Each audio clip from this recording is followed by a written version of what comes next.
Hello. Hi. You look fabulous. Look Thank at you. you. I love it. I love it.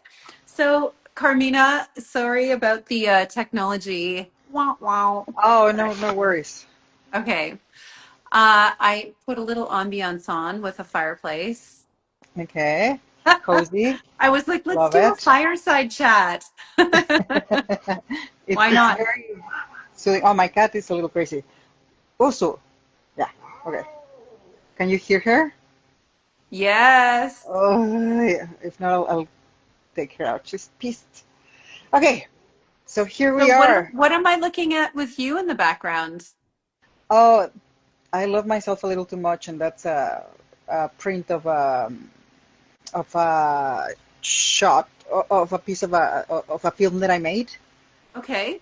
It's one of the scenes I just like from Bajo la Sombra, Oh, it's but I love it. fabulous. Yeah, it's Mona Lake. Wow. And are those mirrors on your entire body? Yeah, it's a mirror costume. Wow, that's amazing. That's amazing. I love it. And it looks like Thank you're you. holding a lightsaber, or that's just the. Oh no, no, that's just my lamp. It's my Okay. reading lamp. Yeah, no, it's like your lightsaber in the image. It's I know. fabulous. Yes. So Power.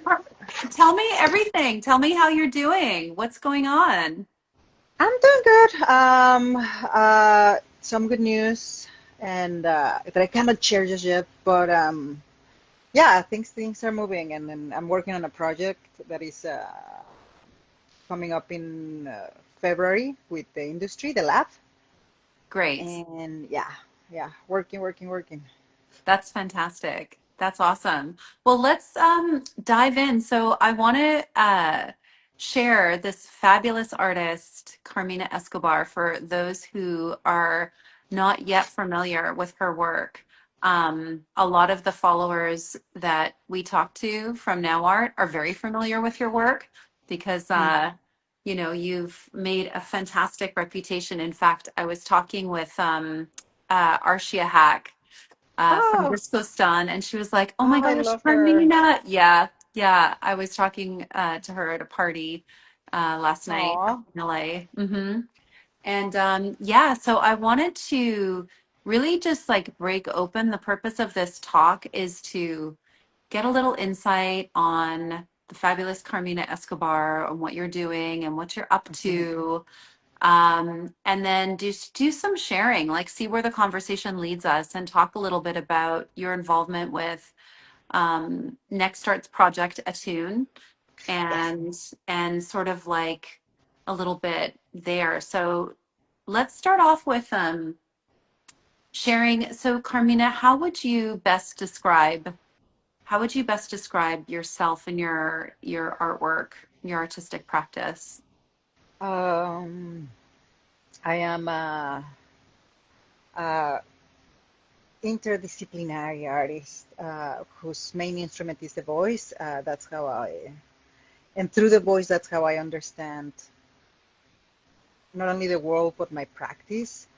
It's being a very physical um, experience that sort of goes into the ether through sound, and also that it's very that it affects a lot. So in a sense, also I feel like I have a very baroque ethos because a lot of what I have very present as a guiding force through this understanding of the voice as this relational tool uh, to move each other in different ways is to move the emotions, to move the affects. So so with that, because I've been singing or working with the voice for, ay Dios mío, like 25 years. Oh my God. Well, you look Never did the math. fabulous. So young. Like you Yes. just started when you were one. What the heck? Oh my God, no, thank you very much, my dear. What are you drinking? But no, no, I'm like 44. No, I started actually I started pretty late. I started around 18 to do music. Um, yeah, I was gonna do study film and so on, but life is like wind and you leave and it just takes you in different places. So how did you, when you realized with your voice that you had this incredible gift? I have so many questions. One of my questions is really like, did that experience just happen to you one day where you just started like releasing with your voice, and then you Yeah. sort of got surprised yourself, or like tell me a little bit about how that process happened. Actually, actually, it's just I'm a very stubborn person, and I started late. I started by chance because I met a very important person in my life whose name is Fernando Vigueras. He's an incredible musician who's in Mexico City, but I was in love and I was a teenager and I wanted to sing this song, and he said like, "Oh, you don't sing so bad," but I had no technique or anything. There was a strike, and I went to the Institute of the Beauty Arts because he was gonna do an exam to get in there while the strike was going on in the university that we Hmm. were part of the movement too. So I went there and I stayed. I got in. I don't know why, because I actually didn't had. I had a good instrument, I guess, like flexible, but I had no natural talent, let's say. In Mexico, what you do have a lot is you have amazing voices. I don't know what it is, the water, the climate, but you lift a rock and you have a soprano or a tenor. Or, I don't know, is the ranchero. But I didn't. I didn't have any ease with the instrument, and I think that's where the stubbornness come around. Because I actually, when I was trying to figure out life, I wanted to be actually a scientist. I studied biology, and I wanted to make also film or documentary. That was my big idea.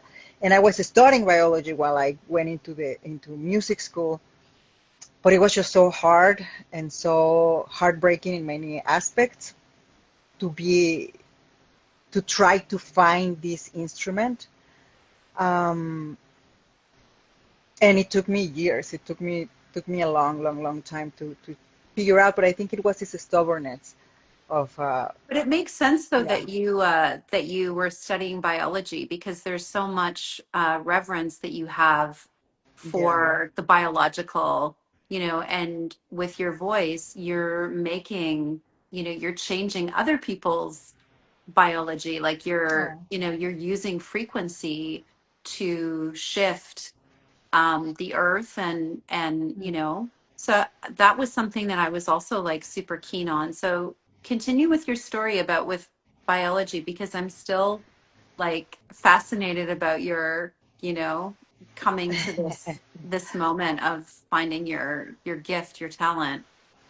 Well, the biology is what is because I was fascinated by the world, and also biology. Science is very aesthetic. It's an incredibly aesthetic process. You just watch through a microscope or just think, or like the creative process of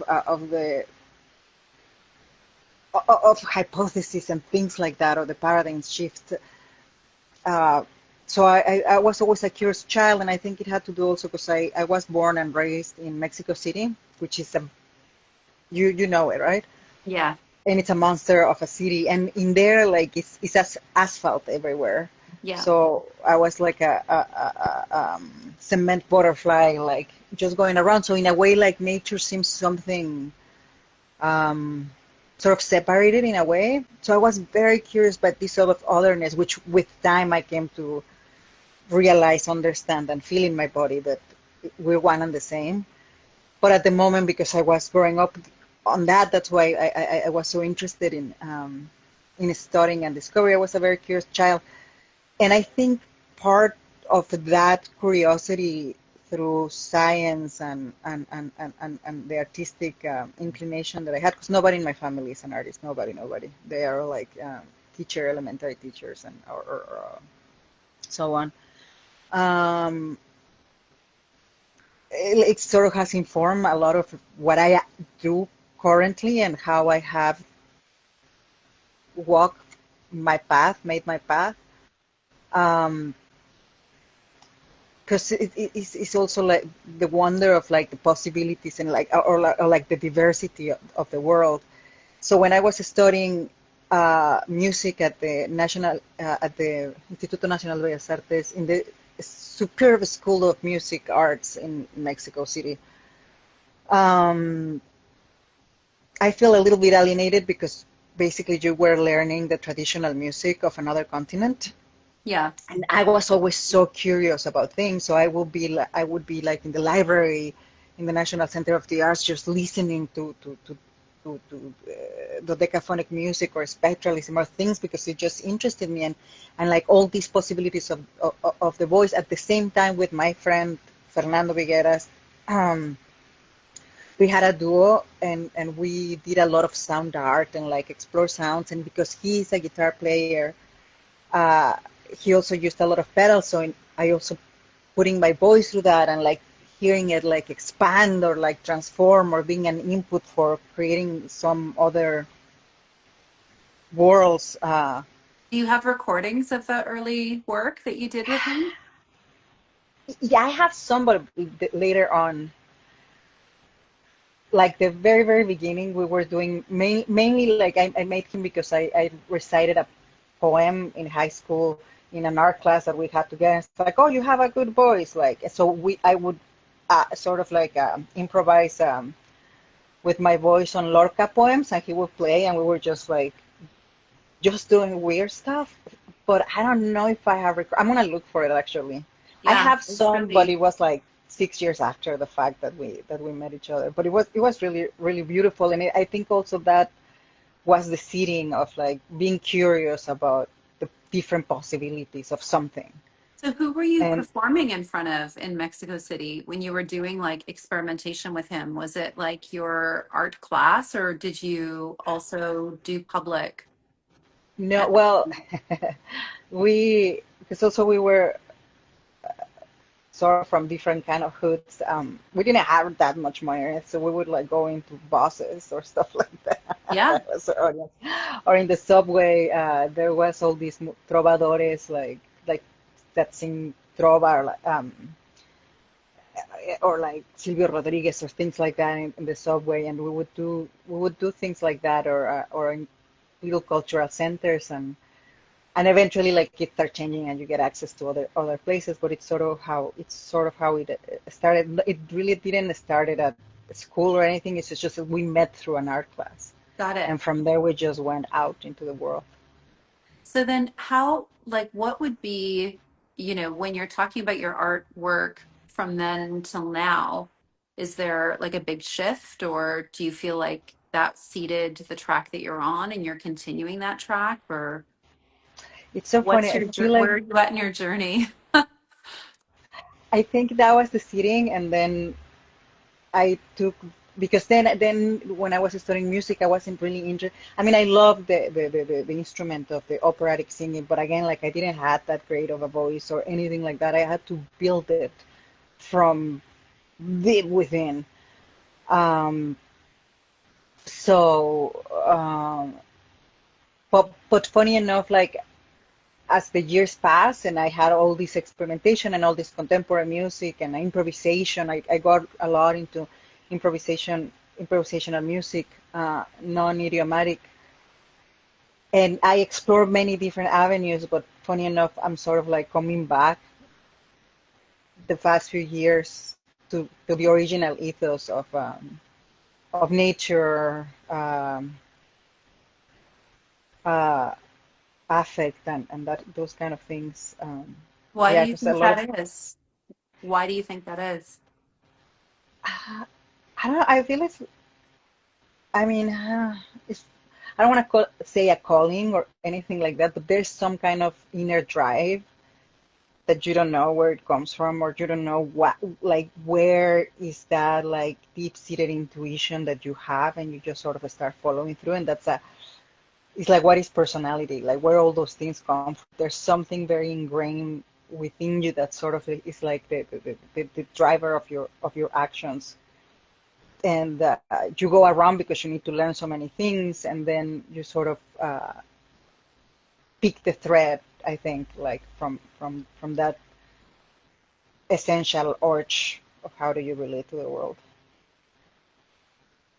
I'm curious, do you start off with, no, but that's like, because I feel like a lot of like artists who might not be able to explain why they're called to do something, but they have an openness to be led, you know, Hmm. there's something that's leading them to what the public actually needs, because you're facilitating a gift for Hmm. others, as much as it's your personal journey, you're Oh sharing no, that journey with other people. So it has this real synergy. absolutely. Yeah. Well, I think one of the things that allow me to access my instrument is when you start giving a fuck about the other in a way that because you're doing that, you're actually giving it all or like being vulnerable because it's not really about you or your ego. Um, sorry, I got lost in my thought, but so so that's the other thing. Once you through that, I start to understand that I'm sort of a vessel for something other that has to pass through me, and that's why I do believe a lot in my own practice in intuition as an ancestral form of knowledge that is sort of passed through you from some other like connection within your DNA from the past, and it sort of like comes in, gets expressed in these different ways. And I don't know who or whom in my past were also facilitators of things, and that's how I also started to understand myself as a facilitator for something other, and that's why I say like sort of a vessel, like, and again that's also how I understand the voice. You don't sort of like produce it or like it has to come from nowhere in a sense, right? Mhm. Like, and I'm talking even technically. I've been teaching also for like 20 years, and that the thing is when you try to impose your physicality onto the instrument, like and push or like press, it just doesn't come out. So it's like it really comes from like this state of openness and the correct amount of like muscular tension, and it sort of comes from nowhere. You just open your mouth and you just let it out. I know it sounds super abstract, but technically it's also Do it's also you, a that makes tool. total sense. Do you start with an intention though, or do you start with like a thought or a poem or words or a framework or a script or, To create work. yeah. Ah, So when you're doing like a live performance piece, for example, at a tune, you're going to do this live performance piece. So do you start with a structure and then you just let yourself go, or do you just like, how does that? no. I think I start by thinking in the context, especially when it's an invitation, uh, like like like you guys did with me for this very. This is amazing. So I start thinking about what this world that is being created, and I'm able to participate on is sort of is the foundational. What is the seed of it all? And like in a tune, for example, this network of connection through sound, this invisible thing, these invisible waves that that flash into your body and connect you to the other reality. So I start thinking about that and like sort of researching ideas around that. Like a lot of my process also has to, and I guess it's also the scientific background with research. Um, and then just, but not only just like research, but also start to like figuring out the poetics of it all and finding sort of symbols that allow you to create something other. So in this case, it has to me the kernel of the whole context is this transcendental connection that we have in the land that we inhabit with all this network and different like nodes, like a rhizomatic, like a mushroom, a sonic mushroom that it just expands through the whole city and allows us to be together in a way. So What I is, start with that. Yeah. I have a really big question, and then we're going to end with this big question, but I think you're the perfect person that I'd love to get some insight. what is the role, the importance, and the role of the artist today? Um, it's so funny though, because I do. It's hard because it sometimes the process is sort of like abstract, and you habitate this other sort of symbolic universe. It's not like being a doctor or something that has like a direct contact with reality. But so sometimes it's like it's hard. It's I mean I can give you the spiel, but sometimes it's hard to really gauge that that imperceptible impact that you actually have. And I think the importance of the artist is that because it has the possibility of create different worlds within this or different perspectives of our reality or like delve into the transcendental of the matter that is sort of not quantifiable is it allows you to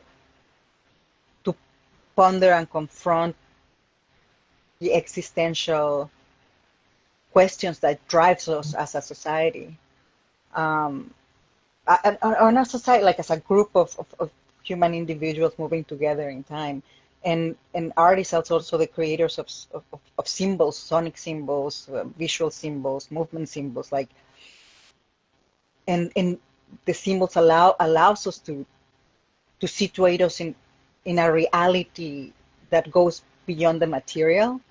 So the function of the artist I do believe is extremely important in that sense. I think sometimes the issue comes with the over commodification of things, including art, where like that sort of like kernel, like I think like even in this Western society, it has still some sort of shamanistic aspect that allows you to access this other realm of existence where